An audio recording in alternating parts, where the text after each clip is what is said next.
tenho a impressão que se você já ouviu falar sobre Jonas, bastaria essa sketch, bastaria isso aqui para a gente poder ir para casa. Eu acho que já ficou bem clara a lição de hoje. Mas eu queria ainda dizer algumas coisinhas. Pessoalmente, Jonas sempre foi uma história, para mim era a minha história favorita. Eu me lembro desde pequenininho, minha mãe contava as histórias de Jonas, e eu vibrava, né, com a história daquele peixão lá. E minha mãe, alguns aqui conhecem, né? Ela é um pouco expansiva assim, nos gestos que ela faz. E eu quase que me sentia dentro da barriga do peixe, quando ela contava a história de Jonas. E eu achava aquilo fabuloso. E é impressionante mesmo, é uma história única na Bíblia. A história de Jonas é impressionante. Um livro pequenininho. Não sei se você já leu o livro de Jonas. Talvez você já tenha ouvido a história de Jonas aqui e ali. Mas eu queria hoje conversar um pouquinho. Vai ser uma minissérie. Eu queria dedicar 3 domingos aqui para falar sobre Jonas. Na verdade, eu queria falar não sobre Jonas, mas eu queria falar sobre Deus em Jonas. Porque, na verdade, o livro de Jonas, o personagem central, a figura principal desse livro, não é nem Jonas, nem a baleia, se é que é uma baleia, porque não se diz, se fala de um grande peixe. Não é nem a grande cidade de Nínive, mas é o próprio Deus. A história de Jonas é uma história que nos ajuda a entender Deus. Deus se revela. E ele tanto se revela que a história começa e termina com Deus. Dê uma olhadinha aqui. Me ajuda a passar ali, por favor. Aqui aconteceu alguma coisa que ele daqui a pouco ele chega. Mas se você puder passar ali uma história sobre Deus. E o que é interessante? Jonas tem 4 capítulos. A primeira palavra, o primeiro versículo de Jonas diz: a palavra do Senhor veio a Jonas. Então, de quem é a primeira palavra do livro? Deus. E a última palavra do livro, já no finalzinho, capítulo 4, versículo 10, mas o Senhor lhe disse. Ou seja, Jonas começa com Deus falando e Jonas termina com Deus falando. Deus é a figura central desse livro. E nós podemos aprender algumas coisas que são profundamente constrangedoras para nós a partir da história de Jonas.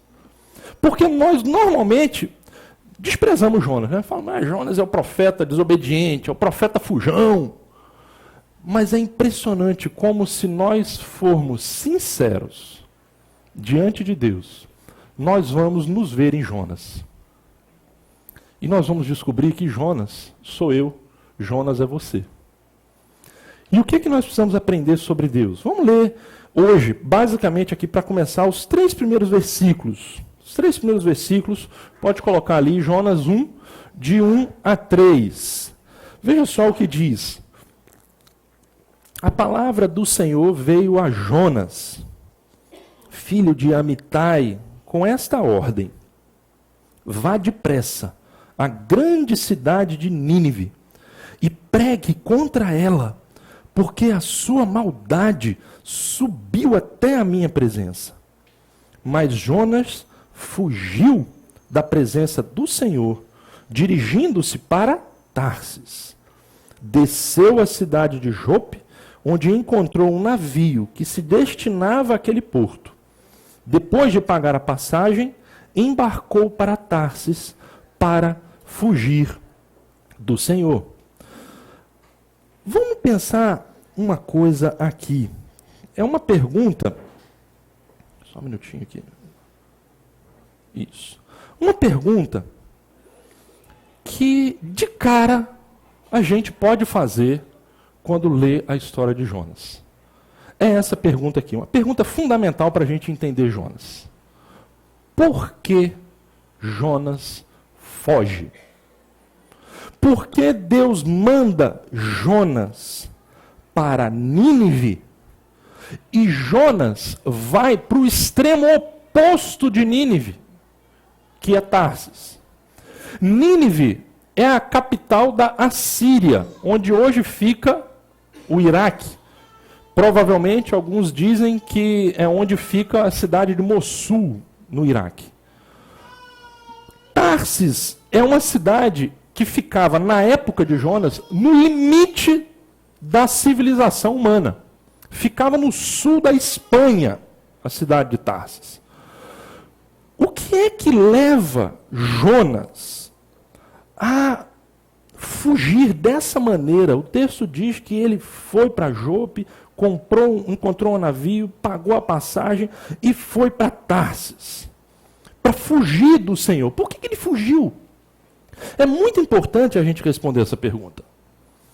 E aí, gente, eu creio que a resposta está no entendimento que nós vamos ter de Nínive. Essa é uma figura representativa de Nínive. E Nínive, como eu disse, era, na época de Jonas, a capital do grande império assírio. É muito provável que na época em que esse livro foi escrito, o livro de Jonas, o império assírio fosse o grande império da época. Então, se fosse nos dias de hoje, talvez seria ir para uma grande cidade global, centro de poder, de influência. A gente, ao longo da história, teve grandes cidades onde se concentrava o poder. Nós tivemos, na época dos faraós, ali no Egito, tivemos, posteriormente, Nínive, tivemos a Babilônia, que também é mencionada na Bíblia, posteriormente tivemos a própria Roma, que durante muito tempo foi o centro de poder. Naquela época era Nínive. Nínive, para você ter uma ideia, aqui nós temos uma imagem, uma foto real, não é uma animação, do que se considera os portões de Nínive, que estão de pé até os dias de hoje. Esses são os portões de Nínive. E a pergunta é, por que Jonas não queria ir para Nínive? Porque, meus queridos, Jonas era israelita. Jonas era um profeta de Israel. E Nínive era um povo pagão. E mais do que isso, Nínive, os ninivitas, eram conhecidos no mundo inteiro pela sua crueldade, pela sua brutalidade, pela forma implacável com que eles tratavam os seus inimigos. Isso aqui que vocês estão vendo é um pedaço de argila que os arqueólogos acharam, e você está percebendo ali à esquerda que tem cabeças ali amontoadas, porque era isso que eles faziam. Eles invadiam cidades, pegavam os seus escravos e faziam pirâmides de cabeças. E muitas vezes pegavam oficiais e pegavam uma cabeça e colocavam nos soldados como um colar, para os soldados carregarem a cabeça pendurada dos seus generais, dos seus reis. Eles eram horríveis em termos de violência. O próprio livro de Naum, o profeta Naum, fala sobre a violência de Nínive, quando ele diz: ai da cidade sanguinária, repleta de fraudes e cheia de roubos, sempre fazendo as suas vítimas. Isso é uma denúncia do profeta Naum aos ninivitas. Tem um especialista em povos antigos que disse o seguinte sobre os ninivitas: pirâmides de cabeças humanas marcavam o caminho do conquistador. Meninos e meninas eram queimados vivos ou separados para algo ainda pior. Homens eram empalados, esfolados vivos, cegados, ou tinham as mãos, os pés, as orelhas e o nariz arrancados. Era dessa maneira que os ninivitas, os assírios, tratavam os seus inimigos.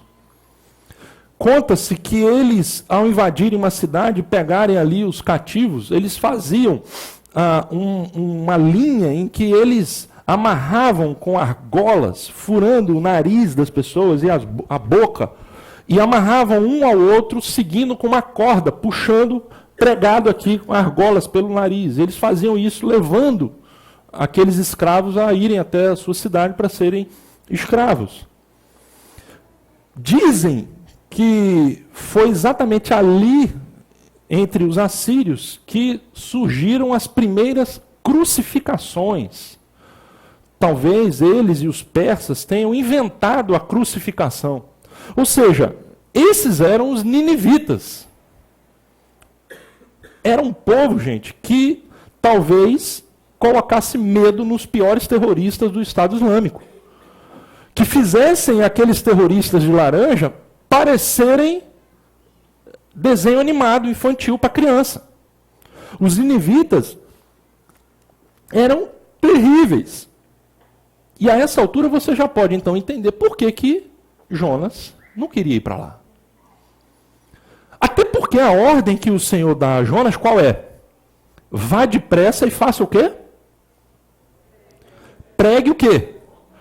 Contra ela, porque a sua maldade subiu até a minha presença. Jonas talvez no primeiro momento pudesse pensar, como assim eu vou chegar lá e vou pregar contra esses caras, eu sozinho? Vou chegar para eles e dizer que esses caras são violentos e Deus vai castigar eles? Eu imagino que Jonas talvez tivesse medo de enfrentar essa situação. Mas no fundo, mais do que o medo, gente, Jonas tinha um outro problema. E a resposta para essa pergunta, por que Jonas foge, só vai aparecer no final do livro. E ela é respondida no livro de Jonas. Por uma questão. Porque Jonas, depois de muitas idas e vindas, e nós vamos falar sobre essas idas e vindas, sobre esse peixe, tudo na semana que vem, finalmente ele vai até Nínive. E há um arrependimento geral na cidade de Nínive, diante das palavras que Jonas traz. E Deus, o texto diz, se compadece de Nínive. E aí então vem a resposta que o próprio Jonas dá para essa pergunta, por que ele foge. Veja que essa resposta aparece no capítulo 4, versículo 2. Uma vez que Deus desiste de destruir aquela cidade, de puni-la, olha o que Jonas diz: Senhor, não foi isso que eu disse quando ainda estava em casa? Foi por isso que me apressei em fugir para Tarsis. Eu sabia, Senhor, que Tu és um Deus misericordioso, compassivo, muito paciente, cheio de amor, e que prometes castigar, mas depois te arrependes. Ou seja, no fundo, a resposta para a fuga de Jonas não foi necessariamente por medo dos ninivitas, mas foi por quê? Porque ele desconfiava que se aquele povo se arrependesse dos seus pecados, Deus iria desistir de castigá-los. Deus iria perdoá-los.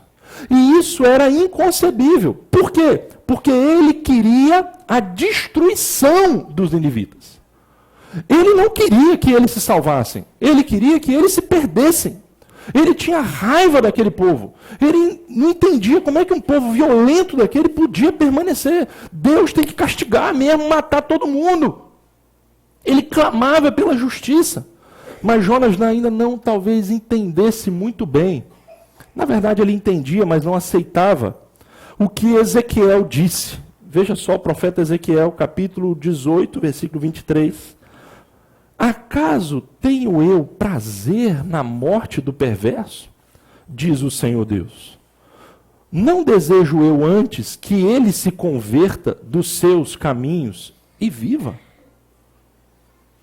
Ou seja, lembrem que eu estou falando que o livro de Jonas, antes de mais nada, é sobre quem? Deus. E o que é que nós vamos aprender sobre Deus, antes de qualquer outra coisa, é a grande lição de Jonas. A primeira e grande lição que nós aprendemos em Jonas é essa aqui. É que Deus não tem prazer na morte do perverso. Deus não quer que ninguém se perca. Deus não tem um sadismo de olhar para o mal e dizer, eu vou te punir, você vai ver o que é bom para tosse, eu vou te colocar lá no mármore do inferno. Ele não tem esse prazer. Isso não quer dizer que Deus não exerça sua justiça e que ele não puna. Mas nós aprendemos que quando ele precisa fazer isso, ele faz com seu coração doído. Quando Deus precisa exercer a sua justiça, Deus faz isso com o seu coração apertado. E é importante nós entendermos isso, gente, porque nós vivemos hoje numa cultura do ódio. E muitas vezes a gente se deixa influenciar por esse ódio e a gente começa a pregar um evangelho, não apenas do juízo, mas um evangelho que anseia pelo castigo, pela punição. Um evangelho que ri da desgraça do outro. Nós podemos facilmente transformar o evangelho num instrumento de vingança. E, gente, nós aprendemos com Jonas que essa primeira grande lição é sobre o amor de Deus. Nós vamos ter que reconhecer que Deus ama aqueles que nós odiamos. Deus ama, inclusive, aquele que você mais odeia. Ele ama. E é duro ouvir isso, não é? É duro ouvir que Deus ama os caras que você odeia. E odeia pelos mais variados motivos. Talvez por uma questão ideológica, talvez por uma questão moral, talvez por uma questão de uma experiência, uma decepção pessoal. Deus ama. E veja, esse amor de Deus não se trata nem de um amor romântico. E o que é um amor romântico? Um amor romântico, gente, é uma paixão. Esse amor revelado no livro de Jonas não é um amor que é derivado de uma atração. Né? Me lembro quando eu olhei a Juliana a primeira vez, há 20 anos atrás, eu falei, poxa, essa garota aí, 20 anos. Você não se lembra disso, mas foi há 20 anos atrás. Em 1994, 21 anos atrás. Quando eu olhei para a Juliana, eu falei, eu vou investir nessa garota. Então, ela criou uma atração. Veja, o que é que os ninivitas tinham que atraísse o amor de Deus? Me diz o quê? Eles tinham alguma coisa para atrair o amor de Deus? O amor de Deus não é um amor romântico. Não é também, gente, um amor natural. Sabe o que é um amor natural? É um amor que nasce naturalmente com a convivência. Então, por exemplo, eu tenho as minhas 3 filhas. Às vezes as pessoas ficam com raiva quando eu falo isso. Mas eu preciso dizer para vocês, não é nenhuma grande vantagem eu amar as minhas filhas. Eu não faço mais do que obrigação. Seria estranho se eu não amasse as minhas filhas. É natural que um pai ame os seus filhos, não é? É natural. Mesmo um ateu, mesmo um pai ruim, é natural que ele ame os seus filhos. Até no reino animal é assim. Até a galinha protege os seus pintinhos.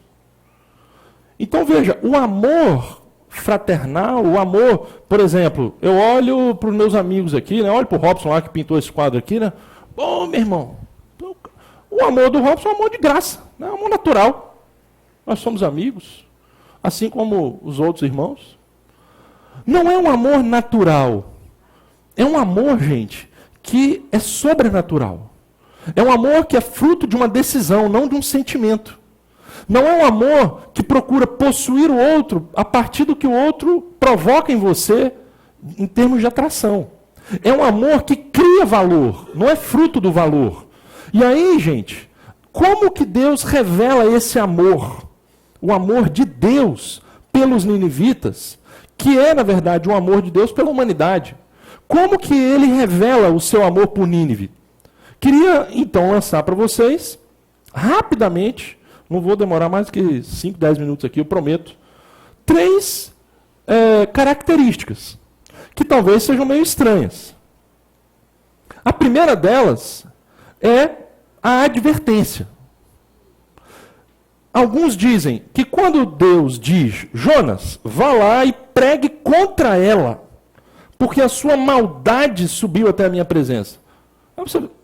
Isso é amor? Vai lá e prega contra ela, porque a sua maldade subiu até mim. Será que Deus está demonstrando amor por Nínive ao dizer isso? E eu digo, está. Está. Se você tem um amigo, e o seu amigo está num momento de vida muito confuso, e ele está tomando decisões erradas. Vamos supor que o seu amigo está envolvido com jogo. Vamos supor que o seu amigo, de repente, ele começa a se envolver com pessoas ruins. Pessoas más mesmo. Com drogas. Caminhos perigosos. Caminhos destrutivos. Você é amigo dessa pessoa. Como é que você vai demonstrar o seu amor por essa pessoa? Quando essa pessoa vier num momento de dúvida, e essa pessoa confia na sua palavra, porque você é amigo dela, como é que você vai demonstrar o amor por ela? Será que você vai demonstrar amor por ela não falando nada, vendo o caminho perigoso que essa pessoa está trilhando, as decisões erradas que ela está tomando, e você fica na sua? Não, deixa, segue o seu caminho. Se você ama de verdade essa pessoa, o que você vai dizer? Você vai olhar para ela e vai falar, meu irmão, você está se destruindo.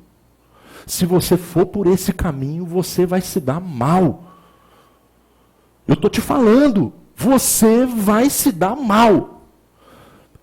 É justamente pelo que acontece no final do livro de Jonas, que eu posso dizer que quando Deus diz, pregue contra ela, porque a sua maldade subiu à minha presença, eu entendo que Deus está advertindo aquele povo, dizendo assim, olha, Jonas, vai lá e fale para ele o seguinte, olha, acabou a minha paciência, não dá mais para aguentar essa maldade, se continuar desse jeito, vou destruir tudo. Mas no fundo, será que Deus quer destruir? Aliás, esse é um problema exegético no livro de Jonas, nós vamos falar sobre isso semana que vem, quando a gente for falar sobre uma segunda característica que Deus revela no livro de Jonas, que é a sua soberania. E aí surge uma situação problemática no livro de Jonas, que diz lá que Deus se arrependeu do mal que ele intentava fazer contra Nínive. A pergunta é, será que desde o início Deus verdadeiramente se arrependeu? Se a própria palavra de Jonas foi, eu sabia. É como se Jonas tivesse, Senhor, eu conheço o Senhor. Eu sei que o Senhor está me mandando lá pregar contra ele, mas no fundo o que o Senhor quer mesmo é que eles se arrependam. É essa a decisão que o Senhor tomou. Veja, Jonas tem essa compreensão, ele não aceita isso, mas o que eu quero chamar a sua atenção é que a advertência faz parte do amor de Deus. A gente vive numa sociedade hoje em que existe uma espécie de processo de vitimização, de drama, de muito mimimi, que nós não podemos dizer nada. Se há alguma coisa errada na sociedade, se você diz, eu não concordo com isso, esse caminho está errado, você é intolerante, você não aceita, você é preconceituoso. Meus irmãos, a palavra de Deus nos orienta. O livro de Hebreus, no capítulo 12, se você for ler, ele vai dizer o seguinte, que Deus disciplina aqueles filhos a que ama. Se eu amo as minhas filhas, eu vou discipliná-las. Se eu não amo, o que eu vou fazer? Se eu não amo as minhas filhas, o que eu vou fazer? Vai lá. Quer fazer? Vai. Quer ir lá naquele? Vai. Deixa tudo. Liberou geral. Eu nunca vou confrontá-la. Veja, o amor de Deus é um amor que nos confronta. É um amor que vê quando nós estamos no caminho errado e ele chega para você e diz assim, ó, esse caminho é um caminho de morte. Não vá nele. A primeira maneira que Deus revela o seu amor por Nínive é na advertência. Aí vem o segundo ponto, que é a segunda palavra. São 3 palavras parecidas, eu fiz de propósito aqui. A segunda palavra, pode colocar ali para mim, é a palavra insistência. Se tem a advertência, tem a insistência. Por que insistência? Vamos falar mais sobre isso na semana que vem. Mas eu quero colocar aqui apenas para o nosso a sequência do raciocínio. Num primeiro momento, o que Jonas faz? Ele aceita? Ele obedece? Ele foge. A pergunta é, Deus desiste? Como assim, Jonas? Não, Jonas, você vai ter que ir. Eu preciso que você vá. E aí, o texto diz que no capítulo 3, quando Jonas já sai daquela experiência traumática do peixe do fundo do mar, a palavra do Senhor veio a Jonas pela segunda vez, com esta ordem, a mesma ordem: vá à grande cidade de Nínive. Sabe o que o amor faz, gente? O amor de Deus insiste.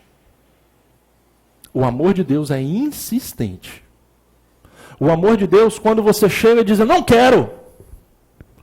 Deus, porque Ele ama você, o que Ele faz? Ele insiste. Eu pergunto, quantas chances Deus precisou dar a você? Aliás, quantas chances Ele precisa regularmente dar a você? Eu te pergunto, como é que seria se você insistisse em amor? Na verdade, a pergunta não é essa. A pergunta é, como seria se Deus insistisse com você na mesma intensidade com que você insiste nos outros? Se Deus tivesse com você a mesma paciência que você tem com os outros. Porque chega um momento, vamos ser sinceros, gente, que a gente está lá, a gente insiste, fala do amor de Deus, leva, chama, liga, e a pessoa... Não quero, não quero, não quero, não quero. A nossa tendência é o quê? Não quer? Juízo. Ó, desisti. Lavei minhas mãos, fazendo igual Pilatos, né? Não quero mais saber de você. E é verdade. O Novo Testamento fala que em algumas situações isso é necessário. Quando Jesus fala, por exemplo, com os seus discípulos, olha, entrem na cidade, aqueles que receberem, fiquem ali na sua casa. Se não receberem, saiam e batam o pé que não fique nem o pó da sandália, você leve daquela cidade, daquela casa. Há situações assim. Mas, de um modo geral, gente, o Deus que nós conhecemos na revelação bíblica é um Deus que insiste. Leia o Velho Testamento e você vai ter um vislumbre do que eu estou falando. Quantas vezes Deus chama, Deus insiste, Deus fala, Deus manda o profeta, manda o outro, e o povo deliberadamente fugindo de Deus, deliberadamente desobedecendo a Deus, e Deus insistindo, insistindo, insistindo. Será que nós insistimos? O amor de Deus, gente, é um amor marcado pela insistência. Ele não só adverte, como ele insiste. O profeta não quer a salvação de Nínive, mas Deus quer. E Deus insiste nisso. E em terceiro lugar, vem a clemência. Tem a advertência, tem a insistência e tem a clemência. Por quê? Olha o que o texto diz. Tendo em vista o que eles fizeram e como abandonaram os seus maus caminhos, Deus se arrependeu e não os destruiu como tinha ameaçado. Vou falar mais sobre essa expressão do arrependimento de Deus no domingo que vem. Mas veja que Deus foi clemente. Ah, mas aqueles ninivitas, o Estado Islâmico, será que Deus quer salvar alguém do Estado Islâmico? Sim. Ele não salvou ninivitas? Ele não salvou você e a mim? Ele pode salvar qualquer um. E ele quer fazer isso. Deus é um Deus de clemência, de misericórdia. Eu fiquei muito impressionado com duas situações distintas. Agora, em Governador Valadares, foi publicada uma foto na praça da cidade, não sei se vocês viram essa foto, de toda a cidade ali na praça, ajoelhada. Passamos, inclusive, essa foto aqui no início. Ajoelhada, e eles estavam ali orando e pedindo a misericórdia de Deus pela sua cidade. Veja que cena, uma cidade de joelhos, pedindo a misericórdia de Deus. Uma calamidade colocou a cidade de joelhos. No outro extremo, recebo hoje um link de um jornal canadense. Minha cunhada, que mora no Canadá, mandou esse link no Facebook, mostrando um jornalista dizendo que foi uma grande... deixa eu entrar aqui que eu quero dizer exatamente as palavras que ele disse, para ser justo.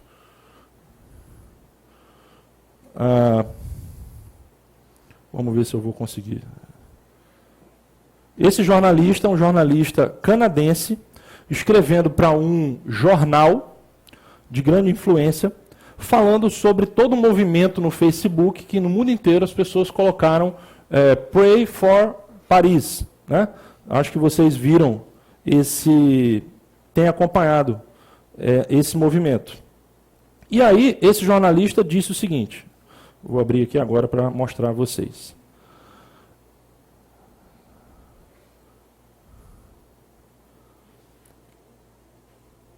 Ore por Paris é um slogan cruel, ele disse. Ele diz que a França se revolta exatamente contra o autoritarismo religioso e que um passatempo privado, que é a oração, ofende muitas pessoas e é uma coisa egoísta. Um dos valores da Europa moderna, continua o jornalista, é acabar com a religião. Aplaudir algo que está causando assassinatos é algo cruel, diz ele. Você percebe? Ele fez a leitura de que os ataques em Paris foram motivados pela religião. Oração é alguma coisa que é feita pelos religiosos. Dizer, ore por Paris, é uma afronta aos parisienses. Veja o raciocínio dessa pessoa. Duas situações contrastantes. Uma cidade de joelhos na praça, no meio da calamidade.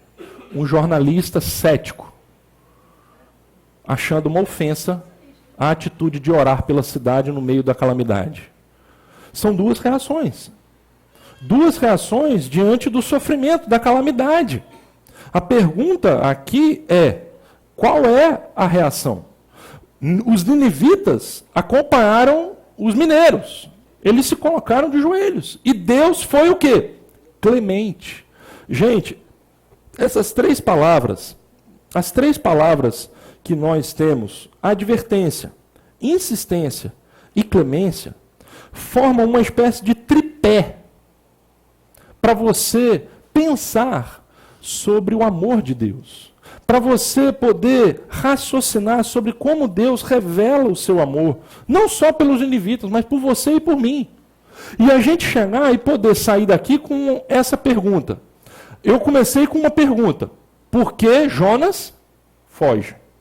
Só que eu quero terminar com uma outra pergunta. A pergunta que eu quero terminar pode colocar para mim ali, por favor, é essa que está ali, ó. Quem são os ninivitas de hoje? Sendo mais claro, pode colocar a frase seguinte: pessoas das quais queremos distância e para as quais desejamos o inferno. Quem são os ninivitas, os seus ninivitas? Pessoas que... É a Rosana, né? A Rosana. Elaine recebeu a rosa para dar para Rosana. Mas a Rosana era um ninivita para Elaine. Ela não queria dar rosa para ela. Todos nós temos os nossos ninivitas. O que Jonas fez? É interessante a gente pensar como que Jonas fugiu. A fuga de Jonas foi, em primeiro lugar, ele vai para o lugar mais longe possível dessas pessoas. Então nós fazemos isso. Nós até falamos, não, eu até oro pelos ninivitas, mas não me manda para perto deles, não. Eu não quero nenhum tipo de relacionamento com ninivita. Eu quero estar longe de ninivita. Segundo, Jonas entra no navio, o que ele faz? Vai para o porão e ele vai fazer o quê? Dormir. O sono da alienação e da fuga. A gente entra no entorpecimento para não ter que lidar com a consciência. Por que Jonas vai dormir? Porque ele sabe que se ele ficar acordado, ele vai estar ouvindo aquela voz de Deus martelando na cabeça dele. Vai para Nínive, vai para Nínive. Ele prefere dormir. E é o que muitas vezes a gente faz. A gente dorme. E como que a gente dorme? A gente dorme muitas vezes fazendo outras coisas para Deus. Ah, eu vou... É o que a Elaine fez. Não dá para dar para o outro. A gente vai para o outro. Ou então a gente vai servir na igreja. A gente se envolve em tudo que tem na igreja. Nossa, eu estou trabalhando para caramba. E Deus, você está indo lá no Ninivita? Ele, não, Ninivita não. Aí a gente dorme, se aliena no porão do ativismo religioso, para tentar silenciar a voz de Deus. Mas a pergunta, gente, que não quer calar, é essa. Quem são os ninivitas? E eu reconheço que eu tenho os meus ninivitas. Todos nós temos. Imagina que Deus te chama para compartilhar o evangelho com pessoas as quais você definitivamente não quer perto da sua casa. Eu tenho um vídeo, que eu ia dar aqui uma série de exemplos, mas eu vou deixar que o vídeo fale. Esse vídeo, ele elenca uma série de ninivitas. E eu gostaria que você prestasse atenção na letra, para ver o que, na verdade, o vídeo está dizendo. Porque é um vídeo que pode gerar mal entendidos. Mas, por favor, preste atenção na minha intenção. Eu quero apresentar para vocês ninivitas. E que Deus quer salvar ninivitas. Através daquele caminho que nós falamos. Advertência, insistência e clemência. Vamos dar uma olhadinha aqui nesse vídeo? Nessa música? Vamos lá.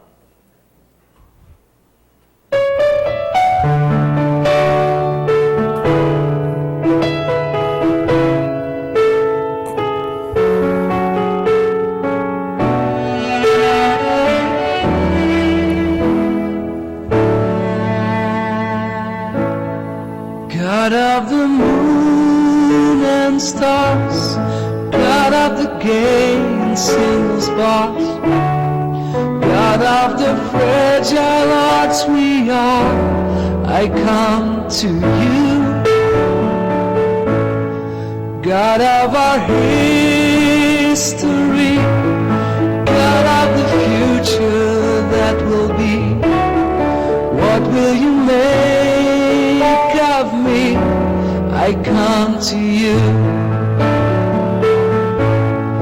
God of the meek and mild, God of the reckless and the wild, God of the unreconciled, I come to you.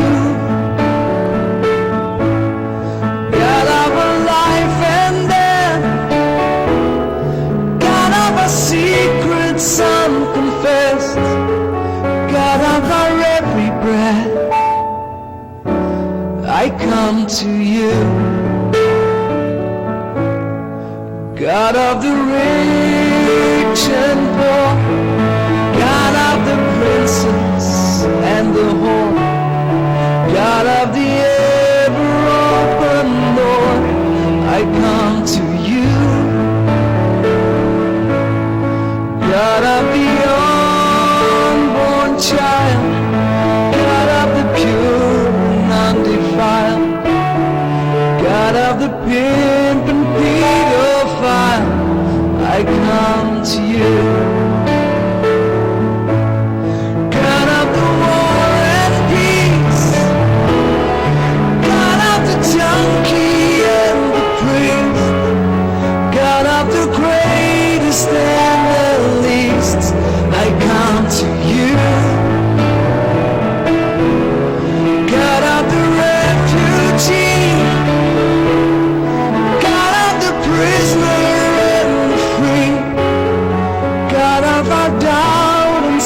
certainty I come to you.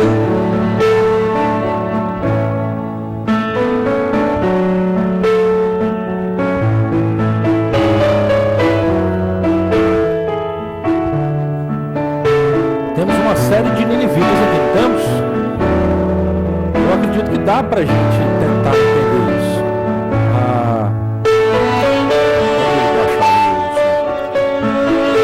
Eu lembro de uma história do Os Guinness. Ele conta que houve na Casa Branca uma reunião entre assessores da presidência e tinha um sujeito lá, não me lembro agora o nome dele, nessa reunião, que não era cristão, ele não lia a Bíblia, ele não acreditava em Deus, ele começou a participar, e eram reuniões em que se lia a Bíblia e no final um deles orava. E a sequência era que cada dia um deles terminava com a oração. E depois de algumas semanas, a oração caiu justamente para esse sujeito fazer. E ele não era um cristão, ele não conhecia a Bíblia. E aí ele, naquele momento da oração, ele fez uma oração que depois se tornou conhecida, foi publicada no jornal pela sua originalidade. Ele disse o seguinte na sua oração: Senhor, eu te peço que o Senhor traga os muçulmanos para Jesus. Aí todo mundo estava lá, amém, amém, Senhor, amém. Eu te peço também, Senhor, que o Senhor traga os judeus para Jesus. Já se foi feito um silêncio, as pessoas não falaram muito, e ele continuou. E eu te peço também, Senhor, que por fim o Senhor traga os cristãos para Jesus. Porque é interessante que muitas vezes nós achamos que porque a gente diz que é cristão, que nós estamos perto de Jesus, ou do mesmo lado de Jesus. Mas a questão é muito mais profunda. Tem a ver com o coração. A gente cantou no início, dá-me um coração igual ao teu. Jesus tem um coração que vai em direção a essas pessoas. Hoje nós tivemos aí a parada gay, não é verdade? Aqui na praia de Copacabana. Não sei como é que foi lá a situação hoje. E eu confesso para vocês que os gays são ninivitas para mim. São ninivitas para mim.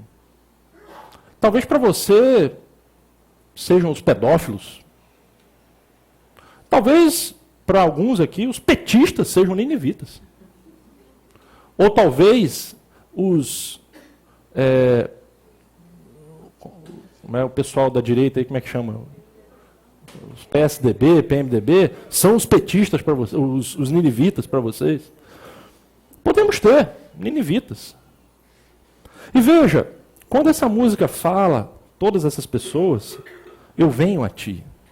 A questão, gente, não é simplesmente dizer o discurso fácil. Deus não se importa com o seu pecado, porque ele se importa. A palavra de Jonas a Nínive foi qual? Prega contra ela. A maldade dela subiu até mim. Isso não quer dizer, gente, que isso, o que a gente pensa muitas vezes, não, que Deus então aceita todo mundo, ele não se importa, não precisa mudar, venha como está e continue desse jeito. Não. De fato, Deus diz, venha como está. E a presença de Jesus vai modificar. Você vai perceber, a gente vai falar isso na semana que vem, que um momento chave do livro de Jonas é quando a população de Nínive se arrepende. E o texto diz, gente, que ela se arrepende de uma tal maneira que a ordem é que até os animais façam jejum. Até cachorro, gato, gado tiveram que se ajoelhar em arrependimento. Tamanho foi o arrependimento daquela cidade. Então, veja, o arrependimento é necessário. Eu vou falar sobre isso na semana que vem. Mas a questão é que, muitas vezes, Deus está chamando pessoas, colocando pessoas ao nosso redor e dizendo, olha, leva ali a minha palavra, compartilha o evangelho. E às vezes a gente quer distância, a gente quer fugir, quer dormir. Deus ama as pessoas que a gente odeia. Que durante essa semana você possa pensar em quais são os ninivitas que Deus está colocando diante de vocês. Quais são os ninivitas? Quem são os ninivitas que Deus vai colocar no seu caminho? Ele tem me incomodado com essa mensagem, tem me dito o seguinte: olha, eu preciso sair da minha zona de preconceito, da minha zona de conforto. E se Deus ama, quem sou eu para não amar? Se Deus que vê tudo, o interior, o secreto das intenções, ama, quem sou eu para rejeitar aquele que Deus escolheu? Vamos terminar fazendo uma oração? E aí a gente vai cantar juntos uma última música que nos desafia também nessa direção do que a gente viu hoje em Jonas.